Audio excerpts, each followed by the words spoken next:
Let's discuss number classification. Mathematicians classify numbers because different types of numbers require different types of real-world scenarios. First, rational numbers. It can be expressed as the division of integers, otherwise known as a ratio. And ratios can be expressed in three different ways. First is a fraction, such as 6 over 10. Second is a decimal, such as 0.6. And the third is, well, a ratio, 6 to 10. These three methods are all equivalent to each other. One I find the most confusing is the last one, the ratio, because it doesn't look like division, right? That's what you would think. But it turns out that mathematicians in the 16th century actually normalized the usage of this colon into normal mathematics to use for division. So for example, they would write 6 divided by 10 like this with a colon. But just know that 6 to 10 is still a representation of a rational number because it still is a division of integers and it is a ratio.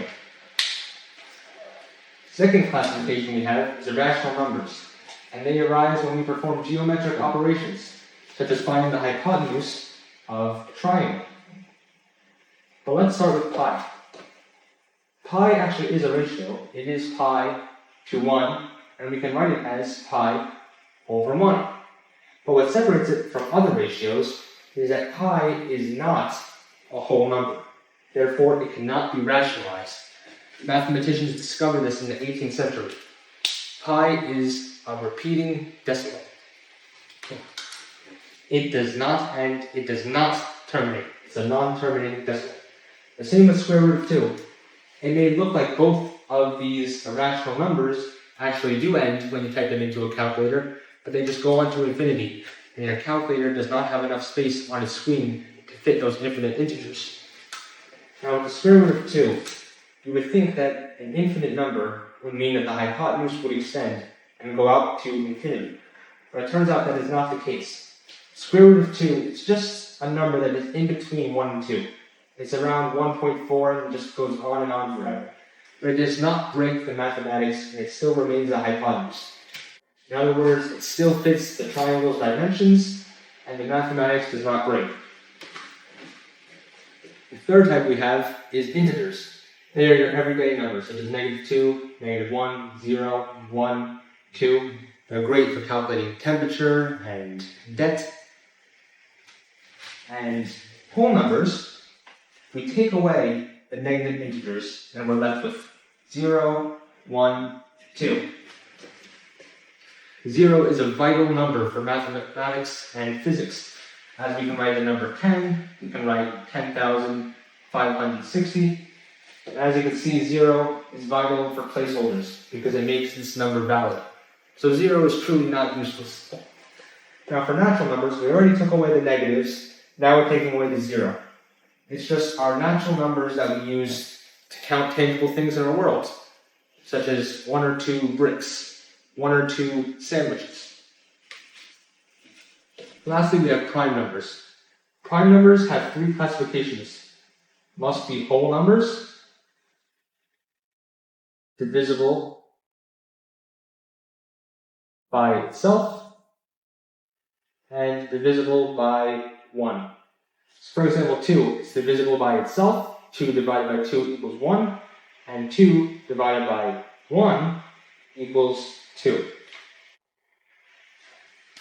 Whole numbers that are not prime numbers, right? Whole numbers that are not prime numbers are called composite numbers because they're composed of prime numbers.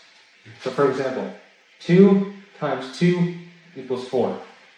The process of multiplying 2 prime numbers together in order to get a composite number like 4 is known as prime factorization. And prime factorization can be represented under what's called a factor tree. Let's take the number 4. We can divide it with 2 and 2, right? It's composed of 2 prime numbers, and 4 is the composite number. Let me show you a longer example. Take the number 12, 6 and 2. We can divide 6 into 2 and 3, and we leave the 2. So the prime factorization of 12 is 2 times 3 times 2. 12 has more factors than just 6 and 2. It can also start with 4 and 3. So it would become 2 times 2 times 3. So you might be wondering, why is 1 not a prime number or a composite number? Turns out 1 breaks the fundamental theorem of arithmetic. And that fundamental theorem of arithmetic states that every number greater than 1 can have only one unique prime factorization. So for example, 12 can only be 2 times 2 times 3.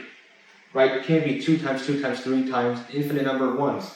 Because if we allow 1 to be a prime number, then we could split 2 into 2 times 1, and 3 into 3 times 1, and just add an infinite number of 1s, because anything times 1 is just equal to itself. So that's why 1 cannot be a prime number. 1 is also not a composite number, because you can't divide 1 into any smaller values. 0 is also not a prime or composite number, because it has an infinite number of factors. 0 times 5 equals 0, 0 times 2 equals 0, and so on. The list goes on and on. Same with negative integers, right? Negative 2, look, it's divisible by itself, negative 2. Also divisible by 1, but what about their negative counterparts, right? It's also divisible by itself negatively and by 1 negatively. So negative integers fail the prime and composite number test. And same thing with irrational numbers, because irrational numbers are not whole numbers. And there we have it. Rational numbers, irrational numbers, integers, whole numbers, natural numbers, and prime numbers.